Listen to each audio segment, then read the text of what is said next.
Hi, Sandra. So nice to have you here.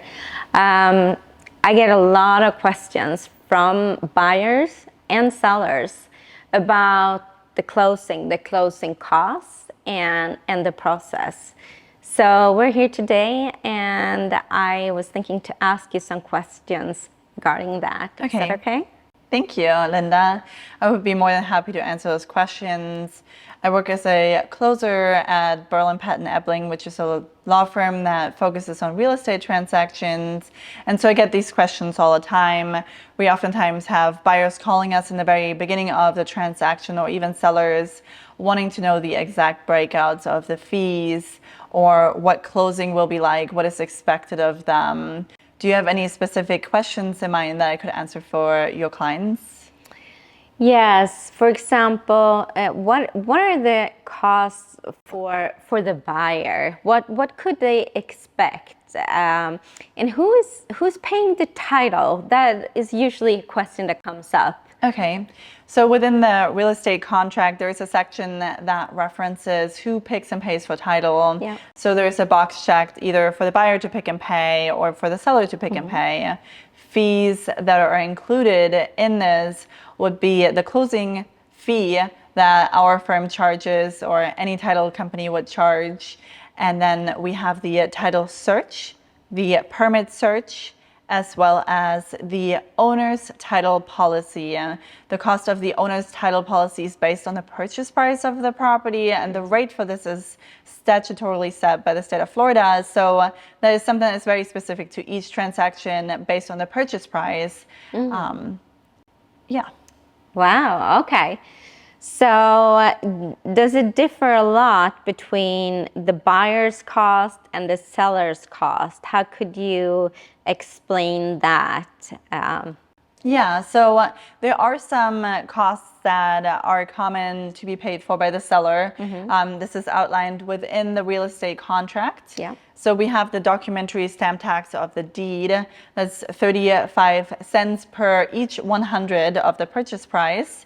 That is a state tax on the conveyance of the property. And then we have agents' commissions, which in the state of Florida, again, are paid by the seller, unless there is something in the contract stating otherwise. So those would be very specific seller fees. They would also be responsible for any estoppel fees. And an estoppel is a document that is issued by an HOA. So if your property is in an HOA, that would be a fee that is paid for by the seller.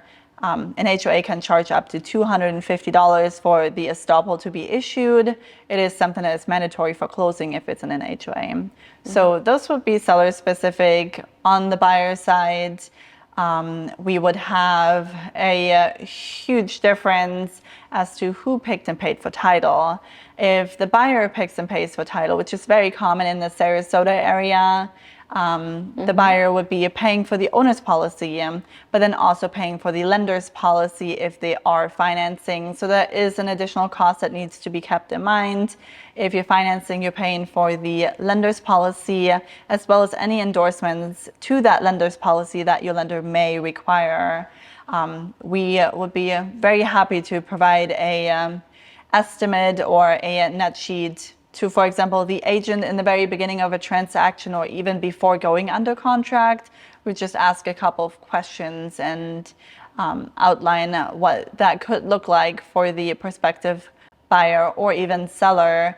That's based perfect. On the contract. That's so good to know, because then we can provide that, and I'm sure that can kind of ease the mind to really see those costs and what they are.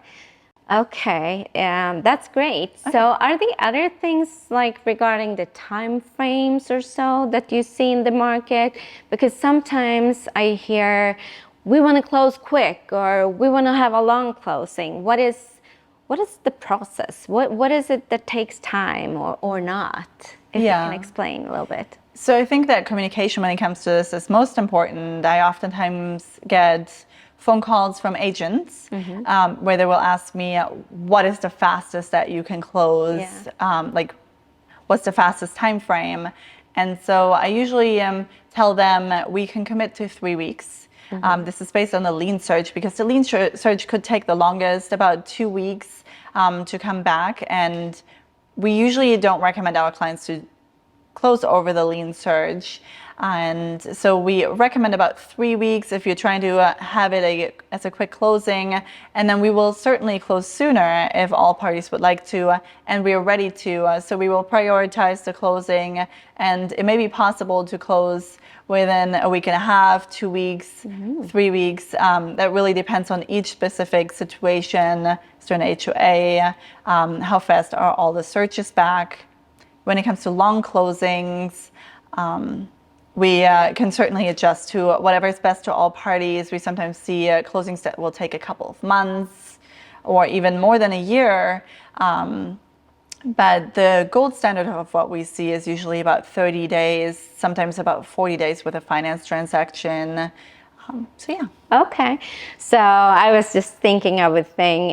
We had a closing together before, and what are the things that can kind of go a little wrong, or it can happen something that the planned closing date is kind of pushed back or something else? What could that be? Because I know we had one like that together, and that's also good to know. Yeah. You could explain a little bit. So I think something great to keep in mind is if you're buying within an HOA, consider whether or not there's an HOA application required, especially if you're looking at a short closing time frame. Contacting your agent and saying, hey, do I need to put an application in? Being timely with those responses and getting that over to the HOA. Some HOAs have certain regulations where they will only approve HOA applications if they have 30 days to approve them. Okay. And so that can oftentimes either put a lot of stress on a transaction or even hold up a transaction. Yeah. Other than that, lien searches, as I said, sometimes take the longest. What about the appraisals and so? Can they, because I know the market is so hot right now, it's so busy.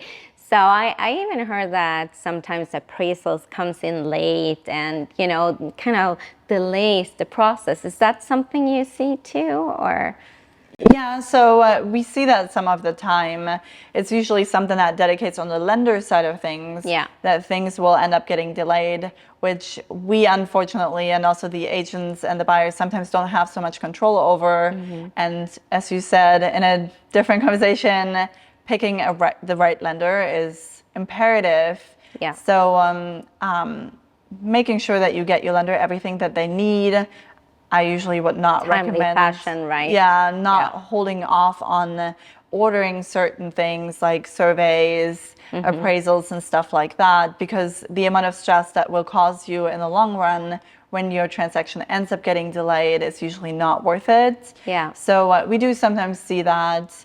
But having good communication with all parties and talking to your lender about what are the timeframes that we need to keep in mind for ordering the appraisal. But other than that, there are certain protections within the standard, as is residential contract, that will give protection to the buyer if the lender is not able to close, where closing can get pushed out by about 10 days. 10 days, yeah. And so that is something that protects buyers on a financed contract. Those are the contingencies that really hold a deal together, especially if the sellers are not amicable with pushing out. That protects the buyer. Yeah. That's awesome. That's good to know. Is there anything else you would like to share that you think is important regarding the closing? This is such a great information. I'm sure both the buyers and sellers would love to listen to this. Yes.